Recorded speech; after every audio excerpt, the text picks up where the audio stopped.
మీకు ఈ వీడియో నచ్చినట్లయితే ఈ వీడియోని లైక్ చేయండి, సబ్స్క్రైబ్ చేయండి. పల్లవి అవని మీద చాలా కోపంతో ఉంటుంది. ఇంట్లో తిరుగుతూ ఉంటుంది. ఈ అవనిని ఎలాగైనా దెబ్బ కొట్టాలి అని నన్ను, నా ఫ్యామిలీని ఇలాగే చేసినందుకు తనని ఎలాగైనా బుద్ధి చెప్పాలని అని చెప్పేసేదైతే అనుకుంటూ ఉంటుంది. ఇంతలో అక్కడ ఫ్యామిలీ ఫోటోని చూసి ఈ అవని ముఖాన్ని చూస్తే చితగొట్టేయాలనింది అని చెప్పేసి అయితే చాలా కోపంగా అవనిని చూస్తూ ఉంటుంది.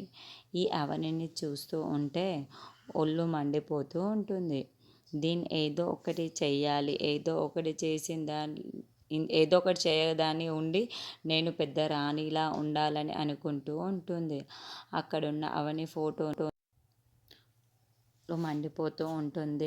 ఏదో ఒకటి చెయ్యాలి, ఏదో ఒకటి చేసిందాకా నన్ను నేను ఈ ఇంట్లో నుండి పెద్ద రాణిలా చేసుకోవాలి అని అనుకుంటూనే ఉంటుంది. అక్కడున్న అవని ఫోటోను చూసి ఎలాగైనా సరే చెడగొడతాను అని చెప్పేసి అక్కడున్న ఒక గ్లాస్‌నైతే తీసుకొని అక్కడున్న ఫోటోని అవని మొఖానికి కొడుతూ ఉంటుంది. ఇదంతా ఇదంతా వాళ్ళ బామ్మ చూస్తూ ఉంటుంది.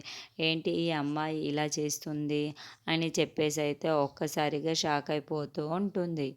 ఇంతలో అక్కడ పల్లవి మాత్రం ఆ గ్లాస్‌నైతే ఆ ఫోటోని విసిరేసరికి ఫోటో ఫ్రేమ్ పగలడం వల్ల ఫోటో కింద పడిపోతూ ఉంటుంది. ఏంటి ఇలా చేసేసింది? ఎందుకు ఈ అమ్మాయి ఇలా తయారయ్యింది? అని చెప్పేసి అయితే అనుకుంటూ ఉంటుంది. ఇంట్లో ఉన్న వాళ్ళందరూ అయితే ఆ ఫోటోని కింద పడిపోవడంతో అక్కడికి వస్తారు. ఏం జరిగింది పల్లవి అని అందరూ అడుగుతూ ఉంటారు. ఆ మాటలకి అక్కడున్న పల్లవి ఏమో నాకు తెలీదు, ఎందుకు పడిపోయిందో ఏమో అని చెప్పేసరికి అంటూ ఉంటుంది.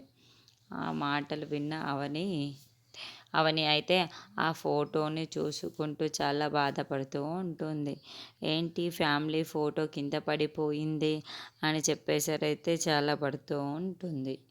ఇంతలో అక్కడున్న అవనిని పల్లవి చాలా కోపంగా చూస్తూ ఉంటుంది.